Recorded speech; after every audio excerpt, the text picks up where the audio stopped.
The secret of success.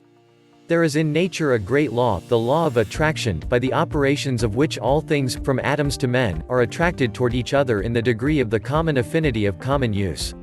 The reverse of this law, which is merely another manifestation of its power, is what is called repulsion, which is but the other pole of attraction, and by the operations of which things tend to repel each other in the degree that they are unlike, opposing, and of no use to each other. The law of attraction is universal, on all the planes of life, from the physical to the spiritual.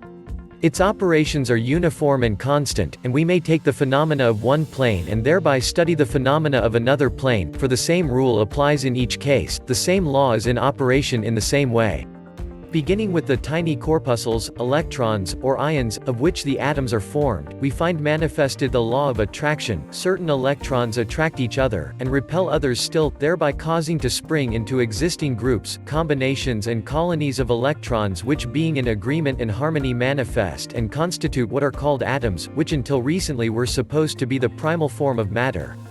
Passing on the atoms themselves, we find many degrees of affinity and attraction existing between them which cause them to combine and form into molecules of which all masses of matter consists. For instance, every drop of water is composed of countless molecules of water.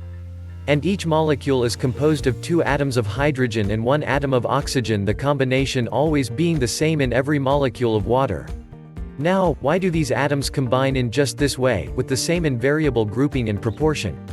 Not by chance, surely, for there is no such thing in nature, there is a natural law back of every phenomenon. And in this case it is the law of attraction manifesting in the case of these atoms. And it is so in all chemical combinations, it is called chemical affinity.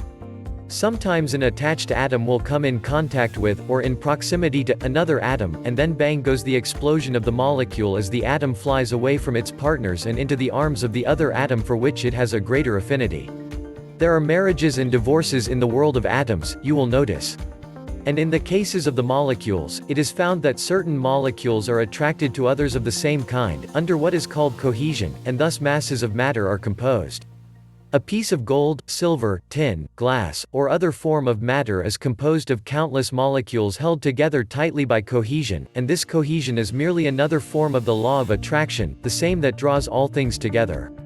And, underlying the law of attraction is to be found our old principle of desire and will. You may shrug your shoulders at this mention of desire and will in connection with electrons, atoms, molecules, all forms of matter, but just wait a bit and see what the leading scientific authorities have to say on the subject.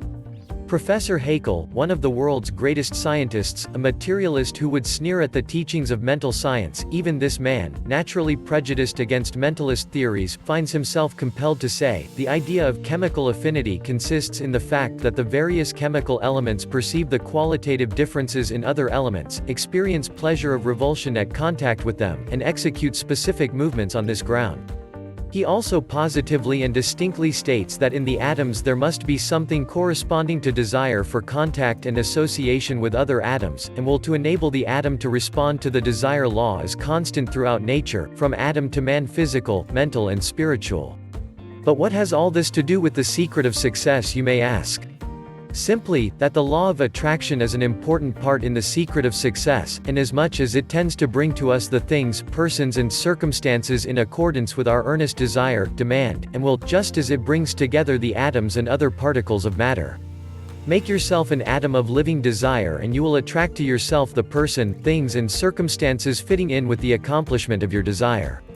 You will also get into rapport with those who are working along the same lines of thought, and will be attracted to them and they to you, and you will be brought into relations with persons, things and environments likely to work out the problem of your desires. You will get next to the right persons and things, all by the operation of this great natural law of attraction. No necromancy or magic about it at all, nothing supernatural or mysterious, just the operations of a great natural law.